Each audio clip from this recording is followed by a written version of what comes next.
How's it going?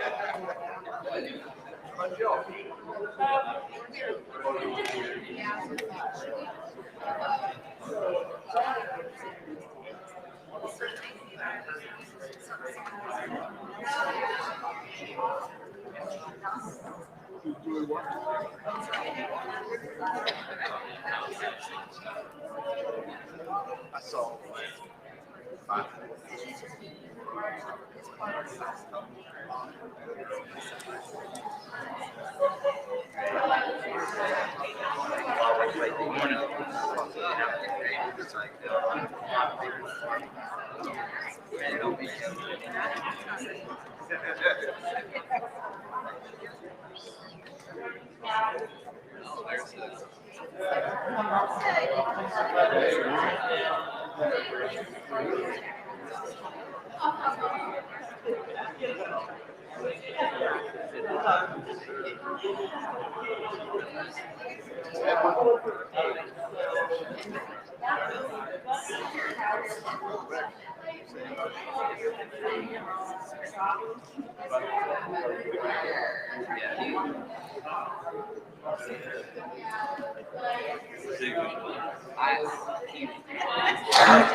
Yeah, so sixth grade.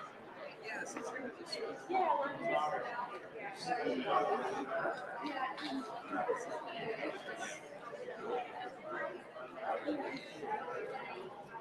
They're still in the phase where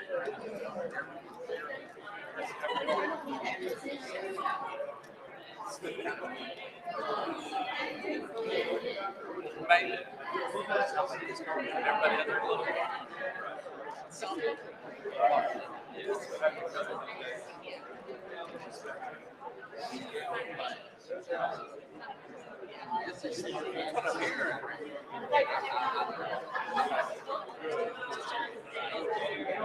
I just had a great that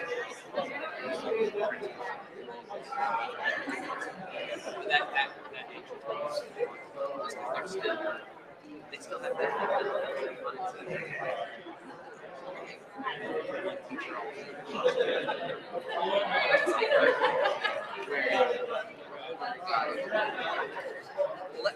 less addictive.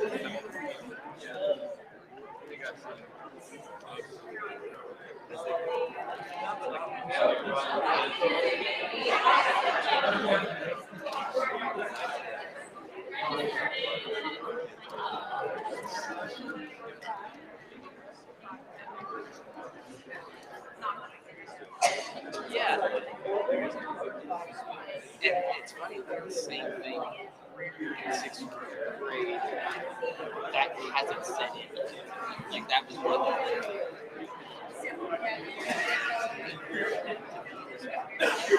or not, but it wasn't.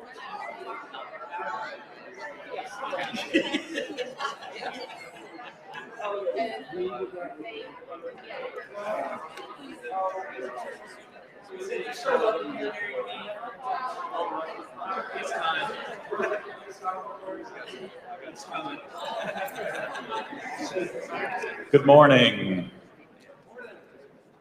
All right, we're going to go ahead and get started this morning. Thank you guys for coming in here. I am not going to take too much time. I'm going to turn it over to Darren, but those of you who are visitors or new, we are going through a search process for a new minister right now. And we've taken a Sunday every few months to kind of give an update and talk about where we are and some things we've done. And that's what we're going to do today with community assessment. But before we start, I'm going to say a prayer and then I'm going to turn it over to Darren. Dear Lord, we thank you for this time to come together. We thank you for our friends and family. We ask that you watch over us.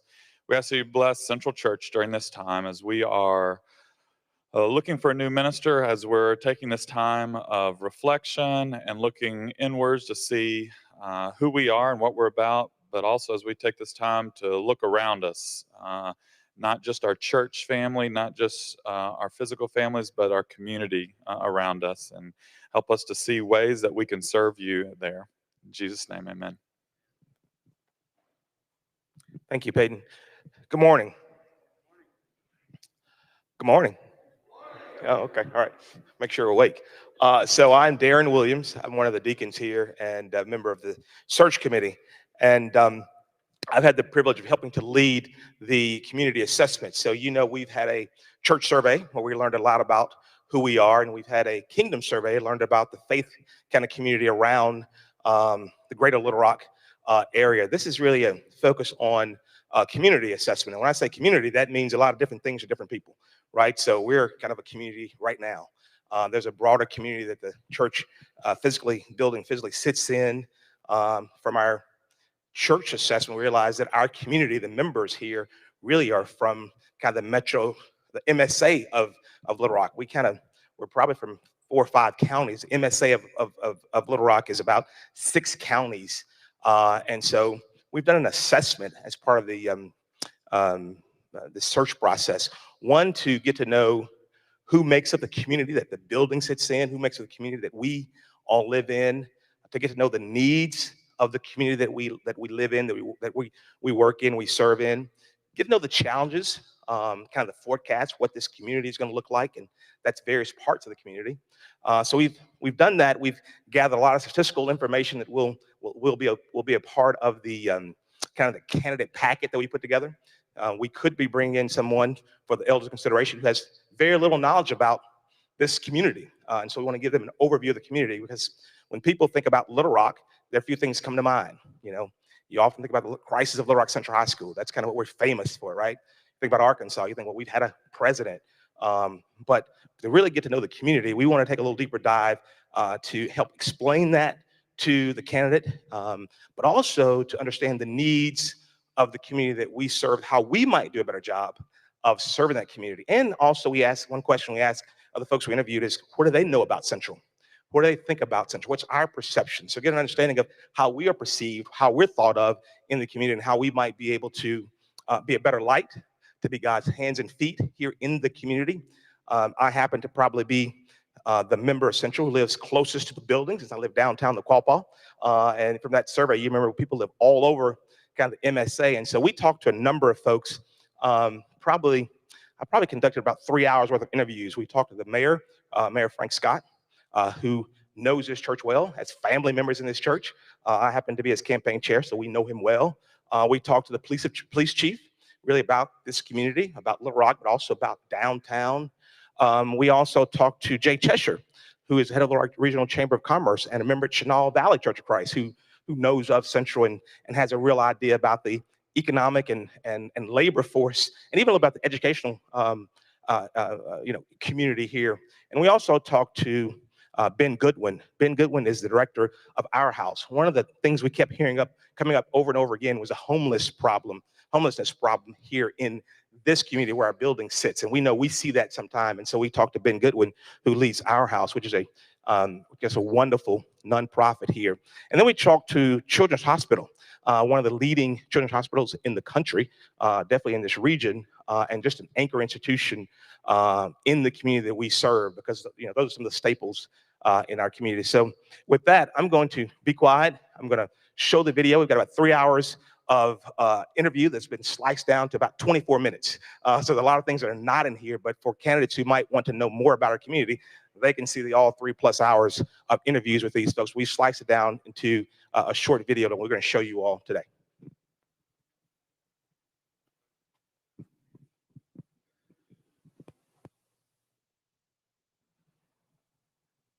Well, thank you so much, Brother Williams, for this opportunity to engage with Central Church, who is a vital and anchoring institution in the city of Little Rock, particularly downtown Little Rock.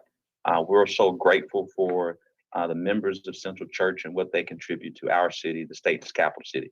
When we think about strengths in Little Rock, one, quite honestly, is its people.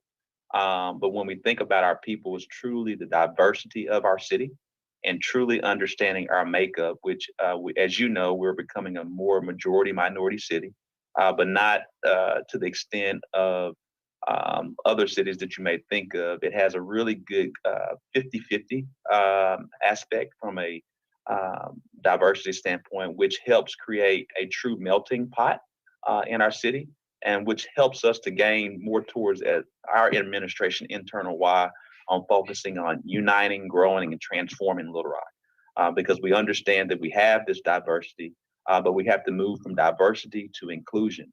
And you move from that nexus of diversity and inclusion by understanding that we have to be intentional with our interactions, intentional with our relationships as we move forward to truly grow together.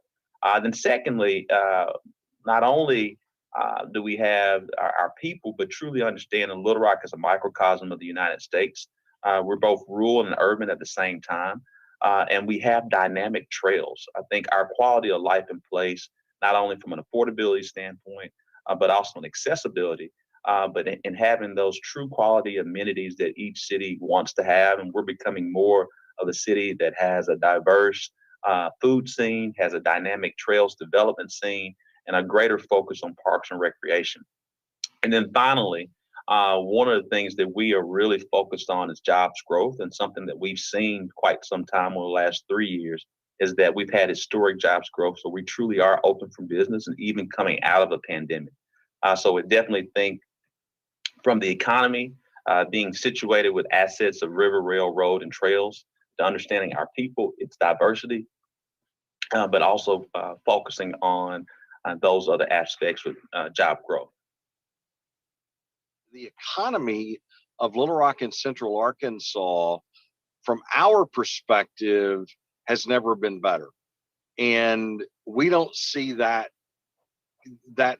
it might slow down a bit, because truly it is at a frenetic pace at the moment, but we don't see that changing over the near term. And if done correctly, to your point and your question about long term, we see this as almost a stair-step scenario of, we've climbed this step, we've gotten to this plateau, and if we do this well, then it will allow us to climb to the next step and continue up that incline. So we see things from an empirical perspective, from perception, from marketing activity, extremely strong now, and we think that is going to continue for quite some time. It's a very diverse city. For the history of Little Rock and the history of southern cities, this is a very diverse city that has a lot of input from all demographics. So I think it's also a city that wants change. As you know, it's a millennial city for the most part, and there's a lot of growth, a lot of innovative ideas that are coming forward, a lot of opportunities. So I think just the fact that overall the quality of life in this city is amazing, and Little Rock hasn't even reached its potential, nowhere close to its potential yet. I'm Marisha DiCarlo. I'm the Vice President of Community Engagement, Advocacy, and Health for Arkansas Children's Healthcare System. And so Arkansas Children's Hospital in Little Rock is part of that broader system of care. Our system has 2 hospitals, a pediatric research institute, a foundation, multiple clinics, and then education and outreach and engagement as part of our work.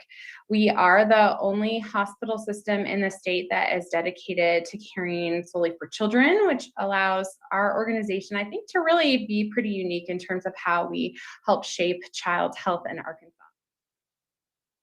GOODWIN, Executive Director of our house. And our house, we've been around going on 34 years now.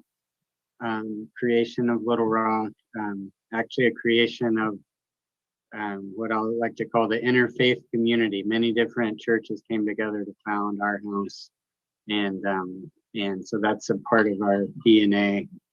What we do is try to build a pathway out of homelessness. So our mission is really about helping to empower individuals and families to overcome homelessness in a lasting and permanent way. The key pieces to that for us are helping people find jobs, save money, budget their money so that they can pay for their own housing, access the supports they need to address other challenges in life, whether physical or mental health, childcare, transportation, and what have you.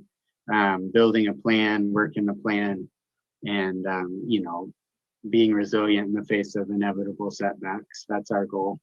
It's hard work. We take a comprehensive approach. We have a shelter, we have transitional housing, we have our own childcare and youth programs, our own workforce training programs, our own mental health services, and case management to kind of tie all that together. We serve between 2,000 and 3,000 unique people a year. About 100 people live with us each night. But we don't only serve residential clients, and that's important to note. We are a shelter, and lots of people think of us as a shelter, but we also serve a lot of people who don't currently live with us, but who are still facing homelessness or climbing out of homelessness or something similar there too. Well, I think definitely one of the things that, and we have talked about unity, growth, and transformation, but we have to have a greater focus on poverty and homelessness.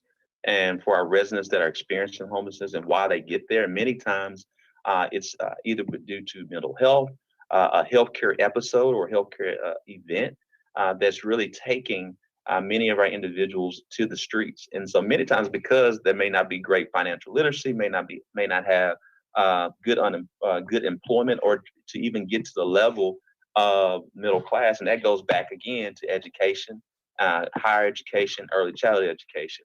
And so I think we got to continue to have a more comprehensive look on how do we, not only treat the residents that are experiencing homelessness, but how do we truly change them and change their trajectory? There is one thing I'd say is that there's a visible face of homelessness that if you're downtown, you see very prominently, but if you compare it to an iceberg, it's just the tip of the iceberg, right? And there's a lot of homeless people that you don't see, and among those folks are families with children. They tend to not be seen. If you're a single mom with 2 kids and you don't have a place to stay, you're unlikely to be panhandling downtown. You're going to try to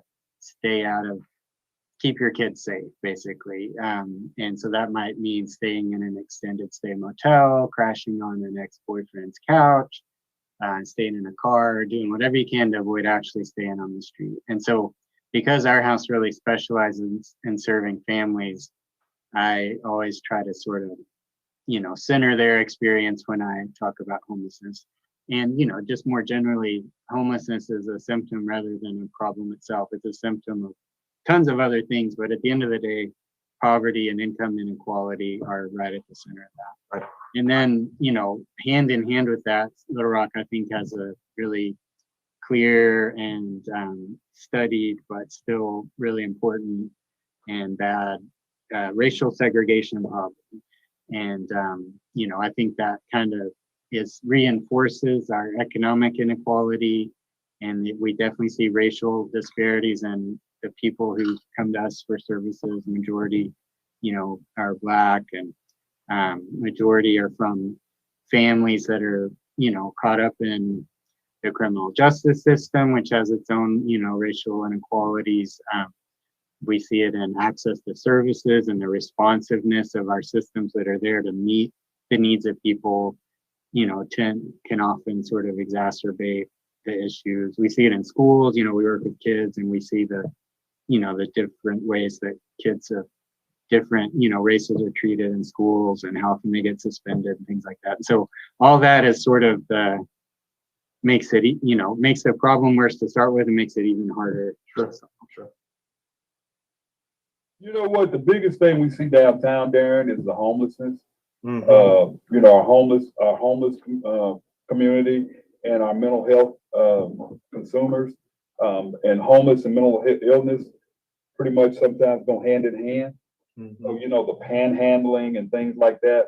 But as far as the violent crime, even with the river market being downtown, we just don't have that. But the main thing that people are saying is that the high amount of traffic, especially on weekends with the river market and people cruise and stuff like that. But for the most part, as far as violent crime, Darren, we just don't have those violent crimes in downtown Little Rock.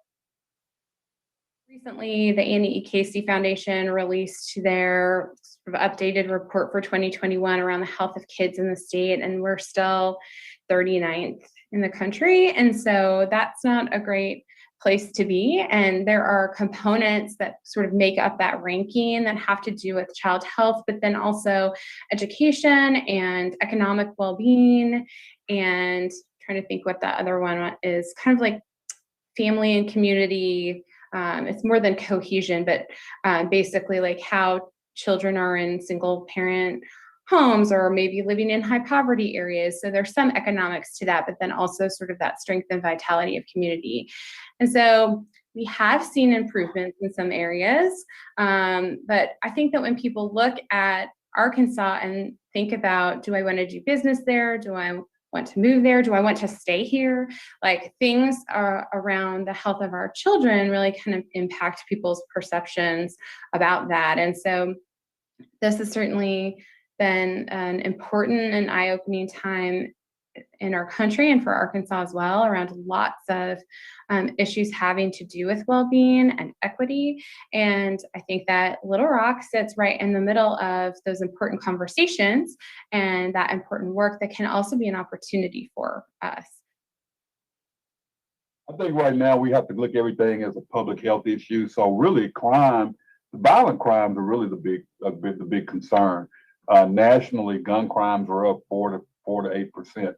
And so we're seeing that in our city. The biggest concern, the biggest threat, Darren, is that there's a lack of conflict resolution in our city. People don't know how to agree to disagree. And so our biggest focus is the violent crimes, where the gun crimes. That's our biggest threat. I think, we know that there's going to be property crime, which isn't a good thing either.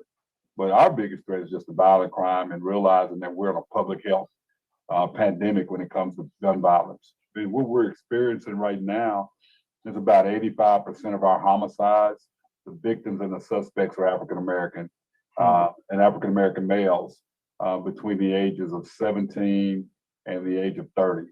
So that's it absolutely is alarming and very disheartening. We've really been thinking through how our faith partners can get more involved and engaged. And I think now, knowing the things that we're focused on, be it early childhood education, community schools model, we're having a greater focus on implicit bias and greater accountability within our public safety arm, but also jobs growth and ensuring that we have diversity in the marketplace. I think a key area that our churches may have not been thinking about, but should be thinking about as we near in the future, how to be more impactful, is that many of our churches are located within communities. And how does the church get back to the community in a real way, whether or not the residents in their community are members or not? How are we giving back in a situation of focus on education, focusing on economic development, focusing on improving poverty, focusing on food insecurity? And so I think one of the key points that I would encourage Central Church to focus on, clearly you have to discuss and figure out what works best for Central Church, is maybe look to being a provider for early childhood education and getting qualified and ensuring that you're focusing on those children that may come from a single parent household, or if there is a two-parent household, but it's the working poor, and figuring out ways to engage those children before they get to pre-K to really give them a head start on their future. Focusing on being involved and tied into the community schools within your community to maybe focus on financial literacy, focusing on providing food security to those that are food insecure. And then whatever possible, focusing on job training opportunities within the church and really looking at the church, not only in a gospel aspect, but in an aspect of being an opportunity center within the community. And so I think there are real ways to engage and create strategic partnerships with the Workforce Investment Board or other nonprofits that are focused on job training to tie the community and give the community a place and a space to operate on these things that focus not only on education, but economic development. Communication is one thing, Darren, that we'd love to work with your congregation on. A second thing is, and I talked about barriers to going to work, whether that's childcare, whether that's transportation, whatever that is, and I've said this in front of my own congregation. We all have great church buses that typically run one day a week. Well, what if we offered as a service to our members the opportunity to get to and from work using that kind of transportation, if that was if there were no other options? That's an idea. What about childcare options for single parents or parents with kids who both have to work. I think we need to begin to look at I don't need to go all biblical here, but it's almost to me like, feeding the 5,000. Well, is it bread and or loaves and fishes, or is it doing some of these other things and being proactive about saying in front of our congregation and our visitors, hey, if you need help with these things, go see Darren. He and his group are working with folks who are having childcare issues, which is not allowing them to work, or transportation issues, or what, beginning to look at ministry from that standpoint, because obviously in feeding stomachs, we can also feed souls. But Right. if we're not finding a way to feed that stomach, it's oftentimes difficult to grab that soul, so to speak. So we just, for the first time in our history, we have a standalone community community relations division. It's called the 21st Century Community Policing Division. And the main focus of that division is better interactions with our community and our faith-based, our nonprofits, our schools, our youth, and things like that. So I'm a big proponent of faith-based partnerships. Assistant Chief Crystal Young Haskins did a really good job when she was the 12th Street commander on putting together coffees with the chaplains, partnering with St. Mark's, partnering with other churches for community programs. We have a strong chaplain program. Pastor Ken Martin is our chaplain. He's the heads of our chaplain program. We are working with Second Baptist right now on a ceasefire initiative that we'll be doing this weekend. So it's very important that we have those relationships with our faith-based organizations.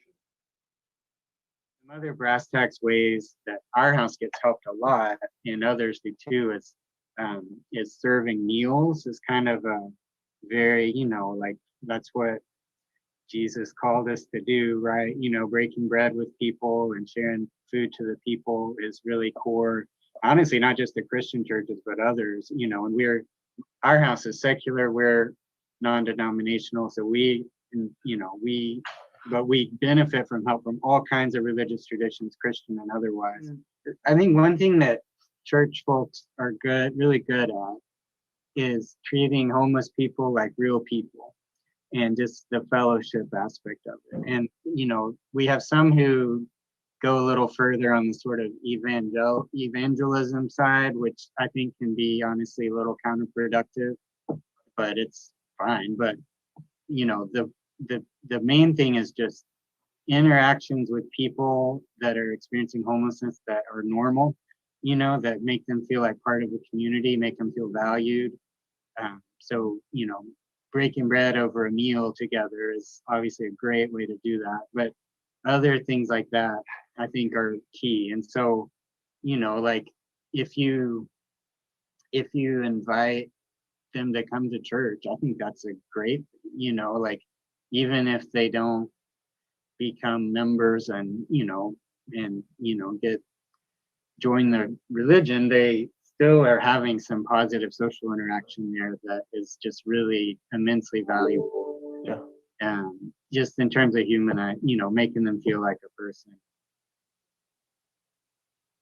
Well, prior to me calling you and you so graciously agreeing to be interviewed, and we appreciate it. Thank you very much. How much did you know or had heard about Central, and if you had, that's okay, as a church prior to your research to this call? I had not. Okay. And I'm So sorry. No, that's not. That's a good question. That is a good question. That's what we're trying to figure out, because as a downtown church, we want to be a much larger player and more relevant to the folks who make up the downtown community and make it special. And so that's a part of our kind of our assessment of ourselves and what we can do. So that's the question I'm asking everyone. And there's no right answer to that question. Just the honest answer, and we appreciate it. Thank you very much. I'm just going to be real honest and say I don't have a very clear perception of the church, and that could be my fault for not, being more aware of the things y'all have done to help us. But I, just want to be real. No, that's good. That's probably also our fault, right?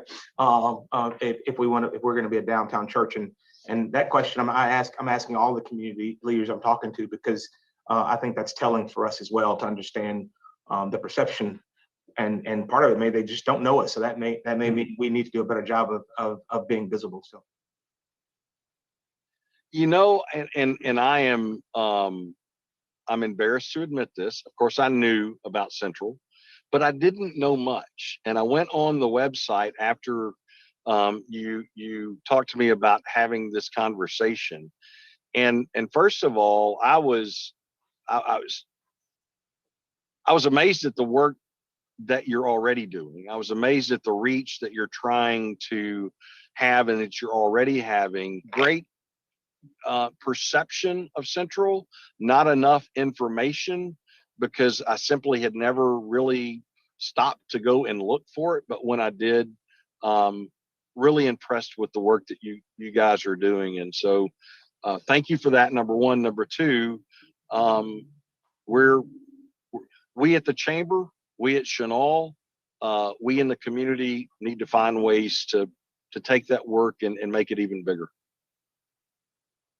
One thing comes to mind, I think, is it's a staple. It's something that has lasted many years. It's kind of reshaped itself. And I think this may be a good opportunity in this current time as you're working to find, as I understand it, to be a new minister, is to rethink and reimagine what Central impact could be on Little Rock. And I think one of the things that I challenge all faith communities is, what could you be doing more of? And so that's what I really want you all to really think about: early childhood education. Really think, past clearly we all know church is in the sanctuary, but how does the church get outside of the sanctuary walls and truly be a true community partner, not only to its, representative community, but to the city of Little Rock, by focusing on strategic partnerships, whether it's early childhood education, whether it's residents experiencing homelessness, or job training. And so I think that's one of the challenges I would make to Central Church is, what could you be doing more of outside of the sanctuary wall, not only to focus on the gospel, but to focus on the better making of men and women in Little Rock.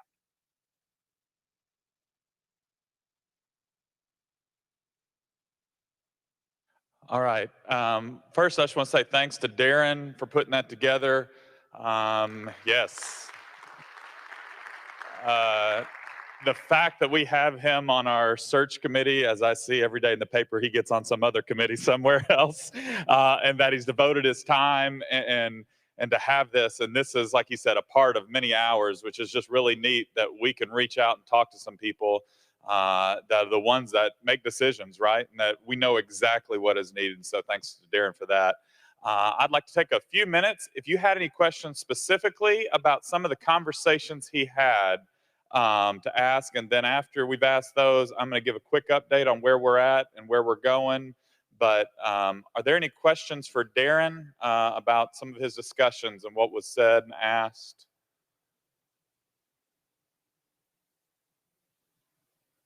Come on, there's got to be some questions for Darren. Darren loves to get up and talk more, I know.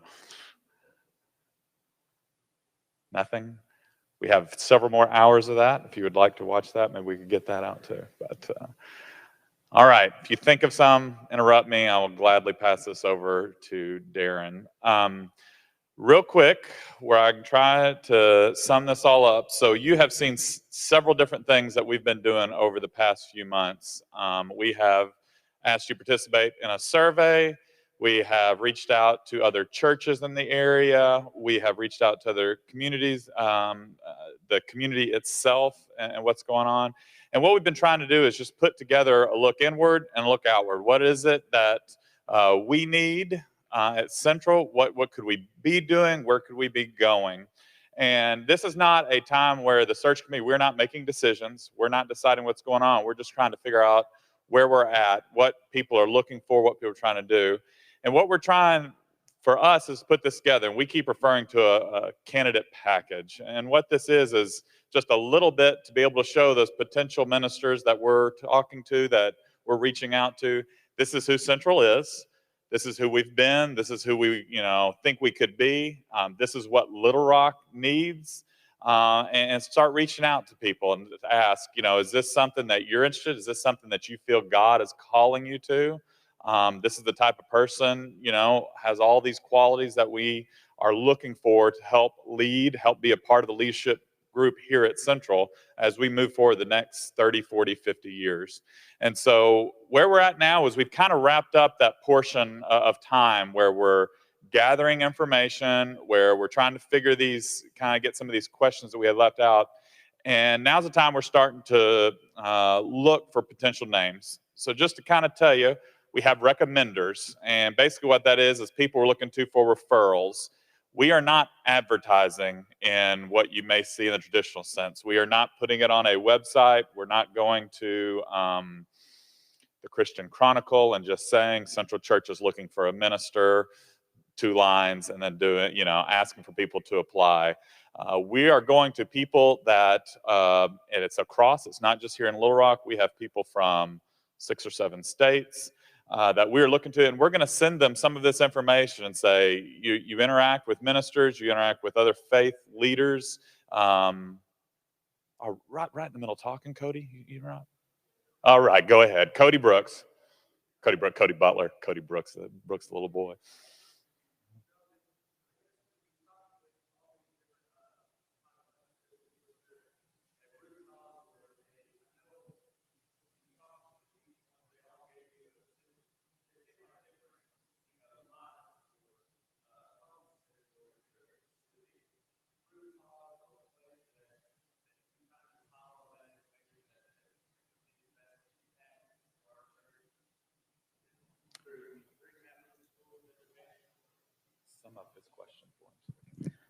I think your question was there a place that we could have the most impact on helping with some of the challenges that we see in the city? Yeah, so I think depending on who the person we're interviewing was, they saw the challenge from their perspective, right? So Marisha talked about children's health because they're a children's hospital. And of course, the police chief talked about violence, particularly gun violence among young Black men, because that's where he sees his most challenges. The common thread, though, that I heard through all of that was really homelessness. I heard that from the folks at the Children's Hospital, and they actually talked about their partnership with Helping Hands, which is an organization that is actually a nonprofit that a number of churches help to supply food for, and they actually provide food and assistance to a number of the folks who come to the hospital. You'll be surprised how many people come actually that have a lot of problems with homelessness, with food insecurity. So I heard that there. I heard it also with the chamber president. Heard it, of course, with the mayor. Talked about it a lot. And not maybe because one of the questions I talked about is kind of the, where we want to serve the downtown community, that we're from all around. What are the challenges here in downtown? And that was a common thing that I heard about downtown. One segment that wasn't directly addressed here, and I really wanted to do this, we just didn't get time, and we probably already had 3+ hours of interview. I wanted to talk to one of our school superintendents, and there are several in the Central Arkansas MSA, and we may do some of that later. But that's the one thing. But with regard to solutions, I think what you heard Jay CHESSHIR and Frank talk about, and even some of the mayor and Marisha a little bit, is about how churches, and that was a specific question I asked, how do they partner with faith-based communities, and how can Central in particular partner? And so each of them gave an answer, and this other part you didn't see, even gave names and email addresses that people to follow up with. And so we have all that information collected. If that's something that we want to do and act upon, that we may be able to do. And in fact, Children's Hospital, they actually didn't have very much of an outreach or partnerships with the faith-based community, but they're starting it. In fact, when I interviewed Marisha a couple of weeks ago, they had just hired a young lady named Sharonda Love, who's going to be person leading up the efforts to partner with faith-based communities. And so all these organizations would like to develop better relationships, and many of them are, kind of headquartered here downtown Little Rock. So I think there'll be real opportunities for us to work. But there was no one single solution or one thing that I could say that was better than others that were ideas. Wade's got a question.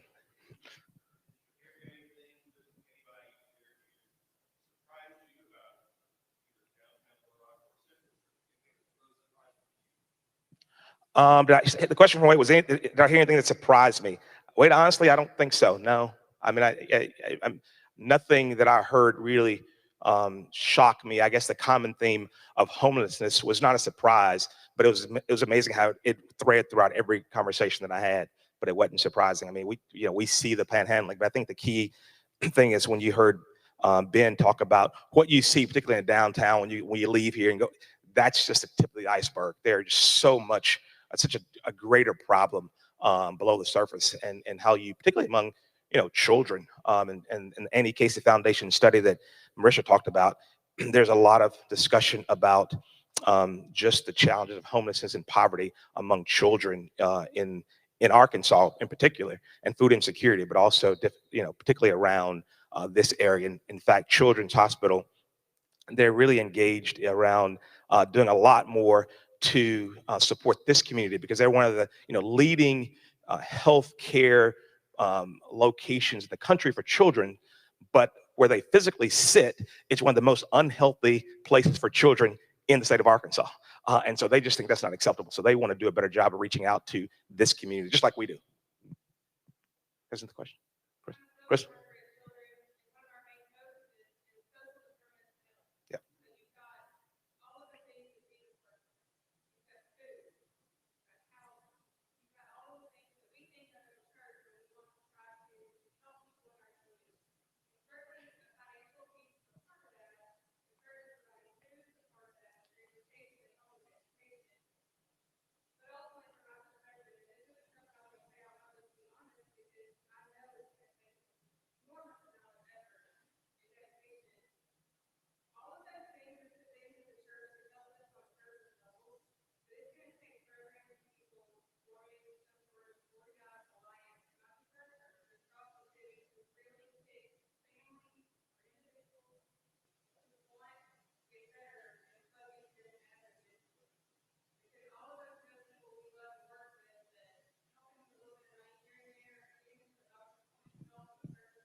Thank you for that. That's exactly right. I have the pleasure of sitting on the board of Children's Hospital, and the social determinants of health that impact the folks that they see over there.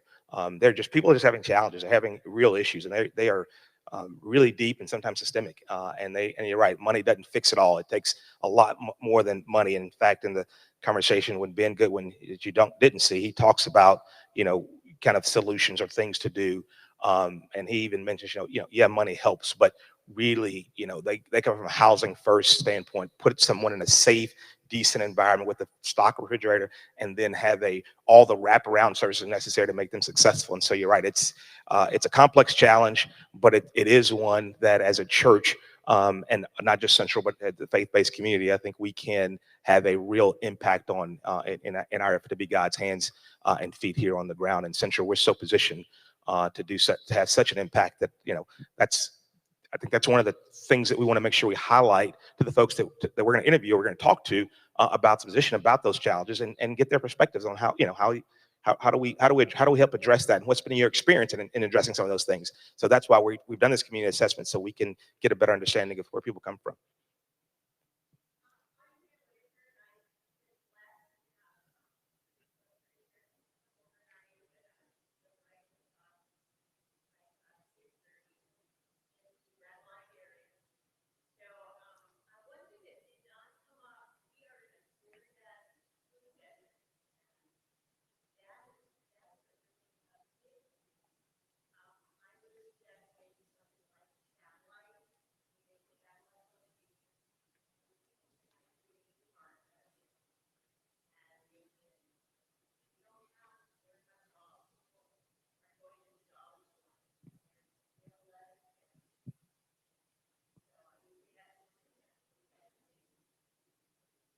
Yeah, thank you for that. That is a huge challenge, the lack of access to fresh fruits and vegetables and healthy foods um, in this area for families nearby. So that's some challenges that the city's working on, others are working on, but that is a big issue. Um, Keep referring to part of the video you didn't see, but Ben Goodwin talks really about um, churches and how they have, particularly for the homeless community, how they've really opened up a kind of feeding kitchen, and he kind of outlines the different feeding locations in the downtown area, and there's several gaps. And he said, there's no doubt if you started one on a certain day, it would be full. And many of the people in the homeless community around here, their only reliable hot meal for the week are the 2 or 3 food kitchens that open up a couple times a week around here. So not obviously fresh fruits and vegetables for families who live around here, but then again for the homeless community, you think who don't have an access even to probably go to the dollar store that has obviously a bunch of junk, not necessarily always the healthy stuff that really we need. Any other questions, thoughts, comments? Oh, yes, sir. I like the idea that they talked about transportation sharing. Yep. Anyway, I can't remember which person mentioned that. Jay did mention transportation sharing, but we have seen during the pandemic, I work at Easter Seals, and we have a few programs that get people with disabilities jobs, nearly all of which do not drive.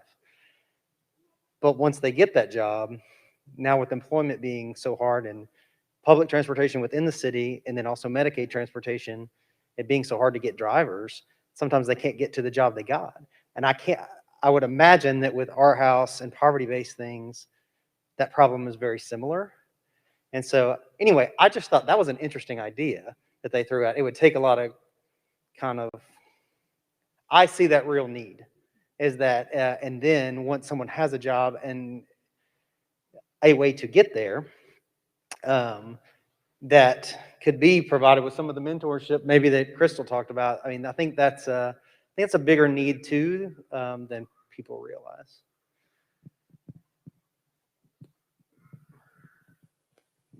Thank you, guys. I'm happy to if you see me later or call me with questions. Again, all this is going into the candidate packet that we're putting together for the folks that will get that packet to consider coming to serve with here at Central.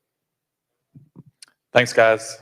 Much like at my dinner table, it's quiet till I start talking, and then everybody else starts asking questions at that time. So thank you, though. Those are great questions, and you don't understand. We're filming this now, but part of this is the discussion for the people that we're reaching out to see these questions, to see these comments about where people work and where our church community. We're not just here, we're all over, and we have there's lots of things we can do, but this gives us ideas, this gives us people to partner with discussions we've been having. Just to kind of follow up with what I was saying before Cody so rudely interrupted me, but thank you for doing that. We are going to be reaching out to these recommenders. We're going to be sending them some of this information that we've been putting together and asking them for who they think, who they have ideas of people who could possibly come work with us, partner with us here at Central, and they'll give us some names, and then we as a search committee will start reaching out to some of those. I say that because this is that time that I referenced a long time ago where we kind of start going radio silent. We are happy to talk to you. I'm always going to tell you things are going great. It's going real well. But we're not going to be sharing the names with the church. This is not something where we get a list of names and we come and talk to the church. There's several reasons for it, right? Some of these people are still employed somewhere. And even if, we're just starting to talk to them, they're thinking about it. But if they're really not coming, I don't want to start putting their name up there in their own church, be upset. But also we're just, wanting to have that conversation so that we can talk to them, answer any questions they have. So please don't reach out to search committee members asking who's on it or who's at the top of the list or who did said what. Please don't. We're trying to do this in a way that we are making sure that the person who comes knows that we're trying to do everything. We want somebody to help with us here, and so trying to do the best we can. So that's kind of how this is going to go for the next few months. We hope to have a little bit more to share. We'll be able to share with you a little bit about what we're sending out to some of these people here in a month or so, kind of the package, as we call it, putting that together. But that's kind of where we're going from now on. That being said, this is even better because now I only have 3 minutes to answer questions. McDarren, is there any questions you have for us as a search committee that I can try to not answer directly or very vaguely?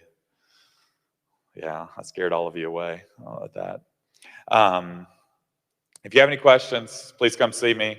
We really ask. We've been saying to everyone, ask for your prayers. Please keep us in your prayers. Please keep our elders in your prayers. Please keep our staff in your prayers as we're going through this. While we are fully aware, not one person that's coming in here is the one that's going to say, this is what we're doing all together. And that's what a lot of this is we've been watching is things we can do. Those things Darren just talked, it's not about a minister coming in and doing those. That's what we can do at Central. And so that's the biggest thing that I've seen through all this. And so be thinking about that. With that, let's close in prayer and we'll be done for class. Dear Lord, thank you for providing us with so many opportunities to serve. Help us to take advantage. Help us to reach out outside these walls. Help us to find these people that have been mentioned, that are there, that need your help. Help us to be able to feed stomachs, be able to drive cars, be able to sit and talk to people that just need a conversation, that just need somebody there to talk to. As we reflect on so many things that we see of who we are, where we want to go, and what we can do, help us to constantly know that we're just trying to serve you, and that's our goal of all this. And thank you for this time. We pray for our church, our elders, our search committee, as we're looking for a new minister, that you will guide the person here to help partner with us to serve you here in downtown Little Rock and the greater Metro Little Rock region. In Jesus' name, amen.